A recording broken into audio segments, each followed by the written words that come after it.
6:33 de la mañana y tenemos hasta ahora reporte con el secretario de Ambiente de Bogotá, Francisco Cruz, a propósito del seguimiento que estamos haciendo Noticias Caracol a la emergencia ambiental que se registra en la capital desde la semana pasada y que incluso originó el tema de la ampliación del pico y placa. Así es. ¿Qué reporte hay hasta este momento? ¿Cuál es el balance? Vamos a hablar y a analizarlo precisamente con el secretario de Ambiente de Bogotá, quien nos acompaña a esta hora de la mañana. Secretario, buenos días. Buenos días, Juan Diego. Un saludo muy especial a usted y a todos los televidentes. Secretario, ¿cuál es el balance hasta el momento de esta medida al extender el pico y placa en la ciudad? A esta hora de la mañana en Bogotá, en todos los rincones de Bogotá, la calidad del aire ha mejorado notablemente. Sin embargo, hemos detectado algunas fluctuaciones de vientos cruzados, también debido al intenso verano, y por eso hemos decidido continuar con el pico y placa de vehículos particulares y de motocicletas todo el día, al día de hoy, y continuar con la restricción de camiones de más de 2 toneladas en el suroccidente de Bogotá. Y también, secretario, con la restricción de los vehículos particulares, por supuesto, me imagino.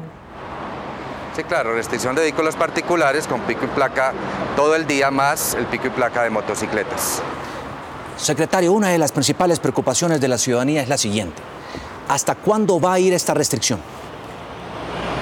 Bueno, como la alerta amarilla y naranja se toman por indicadores ambientales de contaminación en las 13 estaciones que nosotros tenemos distribuidas en todo Bogotá, una vez cambien estas condiciones y tengamos una permanencia en el tiempo de acuerdo con las predicciones climáticas, podríamos levantar la alerta amarilla y la alerta naranja. O sea, depende de condiciones de contaminación y de condiciones atmosféricas, pero el reporte es muy positivo, las medidas han dado resultado y estamos mejorando notablemente el aire que respiramos los bogotanos al día de hoy.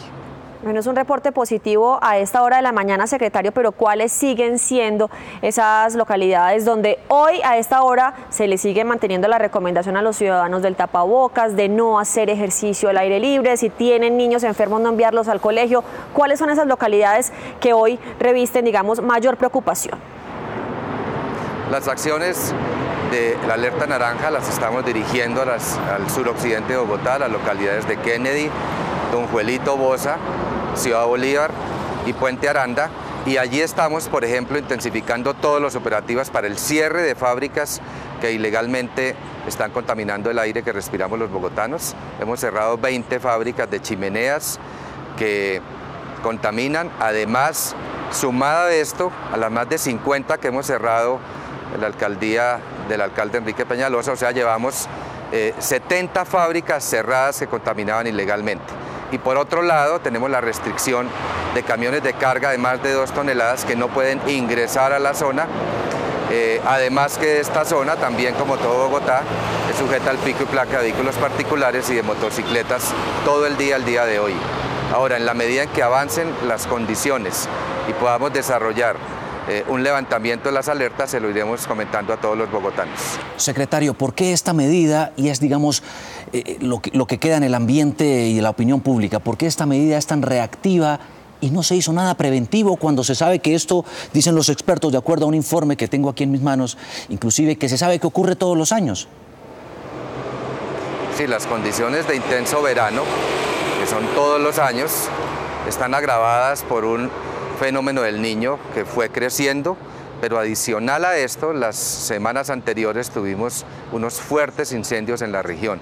Un incendio en el municipio vecino a Bogotá de Quetame, Cundinamarca, se quemaron 350 hectáreas, fue difícil de extinguir por los bomberos y todo ese material particulado de incendios nos llega a Bogotá, pero adicional a esto, un cruce de vientos. Nosotros tenemos generalmente unos vientos del oriente al occidente, pero tuvimos un cruce de vientos atípico del occidente al oriente, lo que nos concentró la contaminación en su gran mayoría en el suroccidente de Bogotá. O sea, fueron condiciones climáticas adversas atípicas que lograron e hicieron que declaráramos las alertas y fueron atípicas en esta época del año que no se han presentado en otros años. Le entiendo perfectamente, pero respóndame esto breve, por favor. ¿Qué es lo que más contamina en Bogotá?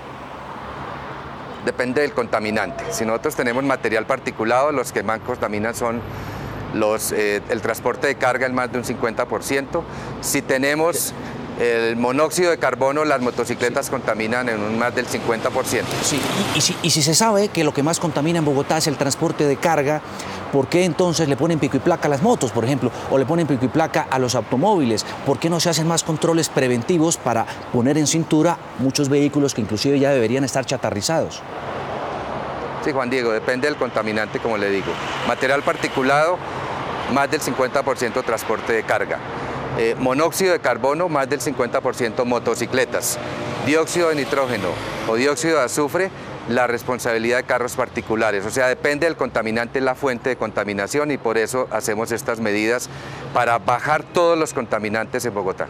Bien, secretario, pero ya tenemos las medidas para reaccionar a esta alerta que ha tenido a Bogotá, digamos, enfrentando una emergencia ambiental. ¿Qué va a pasar a futuro? Porque se deben mantener evidentemente algunas medidas o restricciones, como se quieran llamar, para evitar que el aire se siga deteriorando, no solo reaccionar cuando tengamos estos niveles de alerta amarilla o naranja. ¿Qué planes tienen ustedes a futuro que prevalezcan y que puedan ayudarnos a mejorar el ambiente? Bueno, antes de declarar las alertas la semana pasada, habíamos restringido los camiones desde diciembre 17 del año pasado en la calle 13. Los camiones de más de 7 toneladas no pueden ingresar desde diciembre 17 de 6 de la mañana a 8 de la mañana. Esa fue una primera medida que se tomó previamente. Adicional a esto, venimos en 3 años cerrando fábricas que contaminan ilegalmente. Antes de la emergencia hemos cerrado 50. Adicional a esto, conjuntamente con Corabastos, por ejemplo, estamos desarrollando un trabajo de ecoconducción, en donde esa falsa creencia que tenían los conductores de que el bus o el camión tiene que quedar prendido cuando bajan a desayunar o cuando hacen las largas filas para ingresar a la central de abastos, estamos desarrollando toda una estrategia con el gerente de abastos para decirle a los conductores que mientras hace una fila de 2 horas los vehículos no deben estar prendidos, porque es, primero, si desarrollan esa estrategia es un ahorro de combustible, pero adicional un ahorro para mejorar la calidad del aire de Bogotá. Ahí está Francisco Cruz, el secretario de Ambiente de Bogotá. Pues, secretario, muchísimas gracias por acompañarnos a esta hora de la mañana aquí en nuestra primera emisión de Noticias Caracol, por explicarnos lo que está ocurriendo y, por supuesto, lo que va a suceder con esta medida. Feliz día, secretario.